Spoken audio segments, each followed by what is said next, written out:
Hi, my name is Diego, and in this video, I would like to share with you a very important tip of a thing that a lot of my students are doing incorrectly when they're practicing at home. And hopefully by watching this video, you can avoid it. So one of the things that we have here at the studio, we have two YouTube channels. One of them is dedicated for play-along music. It's for music for our students to use. So that way, when they're learning a song, they can have a reference of how the song is supposed to sound, which I think is a great thing. And as you get more advanced, you can even use the actual original song for this. Now, the main problem that I see with my students when they're doing this at home is that they're using an iPad or they're using a phone, and this is not loud enough to compare to the sound that is coming out from your keyboard or your guitar or when you sing.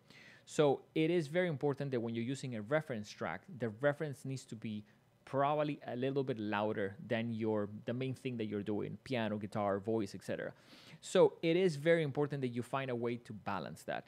Now, I know people may be on a budget and they may not try to spend a lot of money when they're learning music, but the cheapest way is to get headphones and to get this type of headphones that close a little bit the sound.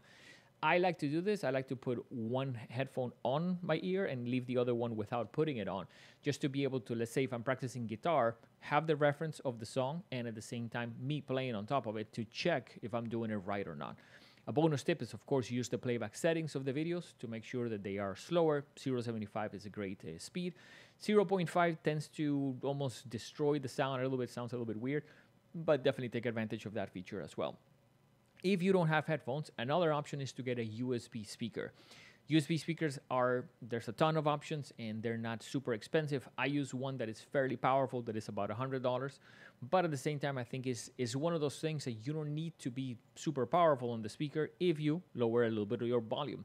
So when you're playing with the reference track, make sure that the balance is correct and that the reference is louder so you can actually tell if you're doing a good job of keeping up with it. Now, the last way is to use something like what I have here behind me, which are studio monitors or some kind of like speaker. The ones that I have here are connected to a mixer, so I can also, when I'm using, let's say, a couple keyboards and I'm using like a YouTube track, I can make sure that the keyboards are not too low and crank up a little bit the YouTube track to make sure, once again, that I am following the reference.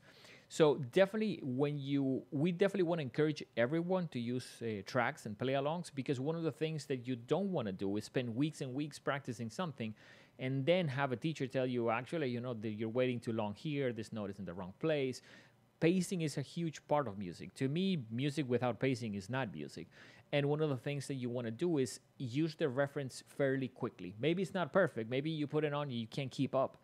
But at least you start getting an idea. Oh, okay, that goes like that. Oh, okay, that sounds like that. I think the best thing that I can tell everyone is to use reference tracks all the time.